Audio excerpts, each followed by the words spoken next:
Hello，欢迎回到品家音响。那市面上的小尾巴 DAC 耳廓百百种啦，那真的在驱动力跟控制力上面要做的好的，也要做的好听，到底有几个呢？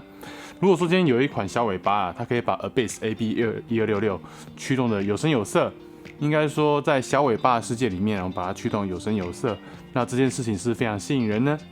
那今天呢，有个非常特别的东西要介绍给大家。那这个呢是来自美国的真空管耳机扩大器品牌 Audio 他们做的新产品，这个 Tube Mini 真空管 DAC 耳廓扩大机。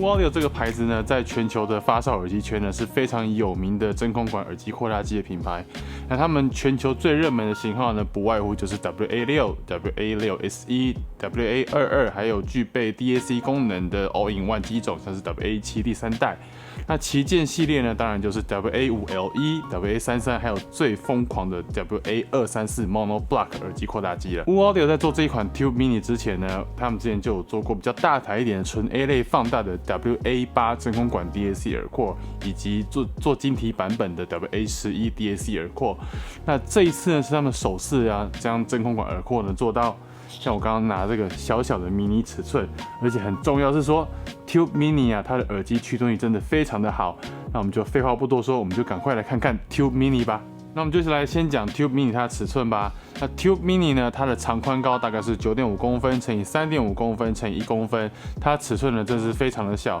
当然啦，对于市面上的那 USB 小尾巴，或者说你要说是 USB dongle 型的随身 DAC 耳廓来说啦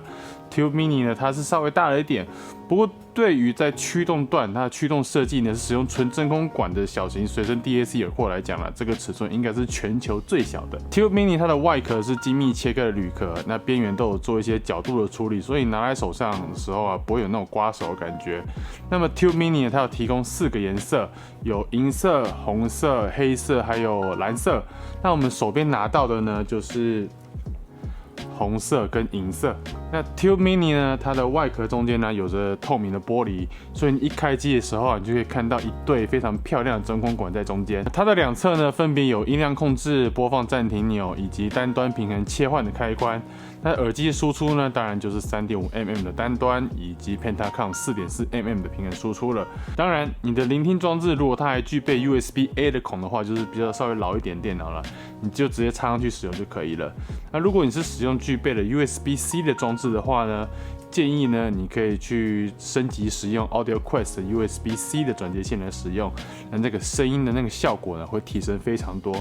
那对于苹果用户你是使用 Lightning 嘛，你就可以先使用它包装内提供的 Lightning 的转接线就可以了。或者是呢，你可以去找滴滴 Hi-Fi 推出的 Lightning 转 USB-A 的转接线的线材。不过呢，要另外说一下，就是说等到 Apple 呢它全面要使用 USB-C 之后呢，我想大家应该不会再被绑架了。Tube Mini 呢，它的 DAC 晶片呢支援到了 PCM384以及 DSD512，这应该是算是蛮常态的支援规格啦。最重要的部分呢，就是耳机驱动的，它是使用纯真空管的架构，并且呢结合了 MOSFET 的平衡电路架构。那最有趣的是说，虽然说它是使用真空管的驱动设计的那 Tube Mini 呢，它在使用的过程当中它并不会烫，所以呢，你不要以为说你用 Tube Mini 呢，你就可以在寒流来的时候当做取暖用的暖炉。因为 Tube Mini 它使用的真空管的设计，所以你的外在的碰撞敲击的震动，多少都会让真空管扩大机产生一点噪音。所以 Audio 呢，它在2只真空管那边呢安装了弹簧，来减少机械震动的问题。当然，最重要就是听感的。那我们这次的聆听方式呢，分别使用 MacBook Pro， 然后 iPad Pro 以及 iPhone。没办法，因为我身边都是拿苹果的装置。那 MacBook Pro 跟 iPad Pro 比较好的地方是说，它们都是 USB-C。那我们刚刚有另外建议说，你可以选购 Audio Quest 它的这个 USB-C 转 USB-A 的这个转接线，那这个声音呢会提升不少。那建议大家呢买这个的话呢，也要买这条线来使用。iPhone 的用户就比较辛苦了，就是你要直接使用包装内的转接线，或者说你要选择我们刚刚讲的滴滴 Hi-Fi 他们推出的转接线。那苹果原厂出的那个 Camera Kit 转接线呢，有个小问题，就是因为 Tube Mini 它稍微宽了一点，所以你没有办法一边使用 Camera Kit 一边充电一边使用 Tube Mini， 会卡在那边。我们在聆听 Tube Mini 的时候，刚好这段时间我们也在准备音响展的事情嘛，那我们就趁这个时候呢，就用 UO 的 Tube Mini 来完成我们初步音响展要选曲的这些工作。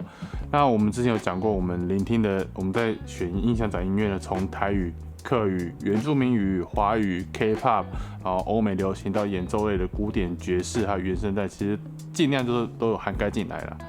那我们测试的时候呢，我们耳机先使用了 Odyssey 的 MM500 这只耳机。那选择这只耳机的理由是因为这只耳机是相对中性的耳机，尤其是跟 Odyssey 他们自家的其他型号相比的话，MM500 它的渲染是比较少一些的。那由于Tube Mini 它的输出啊是 3.5 跟 4.4 的输出，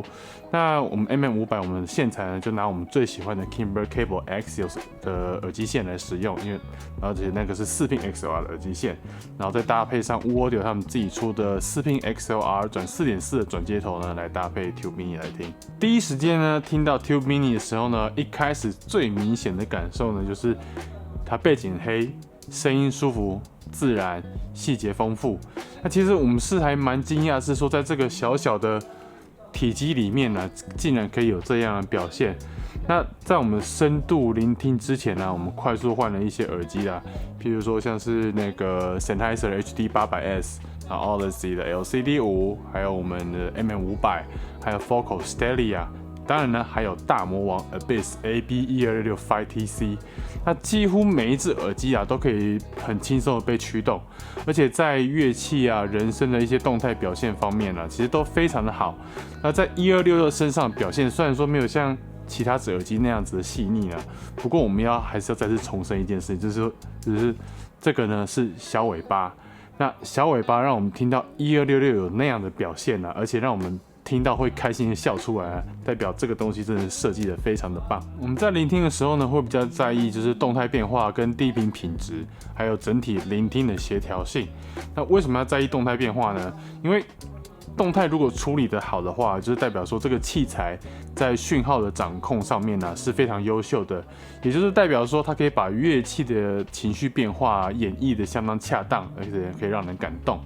所以说我们在听的时候，无论是说在听柯智堂的《无关拯救的事》，还是洪佩瑜的《不在一起就不会分开》，还是说是许富凯的《猫虾》，还是曹雅文的《Gam 架》，那 Tube Mini 的管味啦，充分的为歌手的声音啊加上一个非常好听的一个色彩上去。而在 Magnificat 里面有一首At Misericordia 中，女高音呢跟她合唱团那个声响的动态变化啊非常流畅，不太会有瞬间变大或变小那种奇特突兀感，连同伴奏大提琴的情感诠释呢也都是可圈可点的。而在三部一的得力量，还有葛西瓦的过站不停，还有他的那个什么1岁半的兄弟，那他低频的冲击力啊，那个是真的是蛮饱满有肉的。虽然说那个速度感呢是稍微慢了一点点，不过也不至于影响欣赏音乐的它的节奏感。而在极低频的掌握上面呢，在 Magnificat 它的管风琴的极低频的品质啊，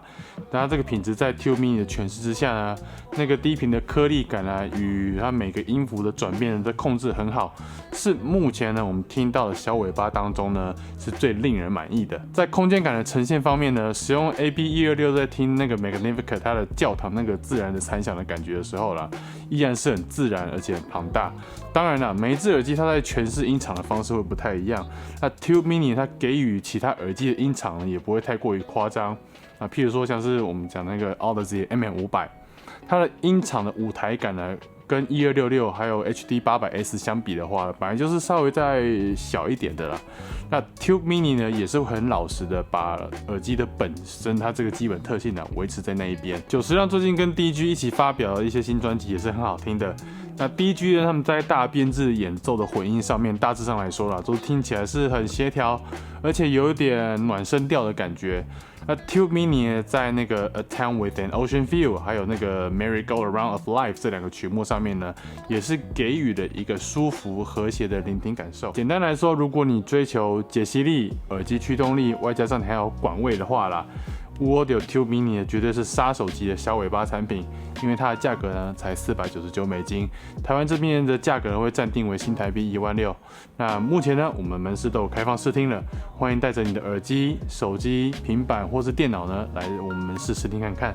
那 Audio Tube Mini 它的产品的资讯跟预购的连结呢，我们都放在下方。那有兴趣的话呢，可以点进去看看。那希望今天影片呢对你来说有点帮助。如果你喜欢今天影片呢，欢迎按赞跟分享。那如果你还没订阅我们的频道，欢迎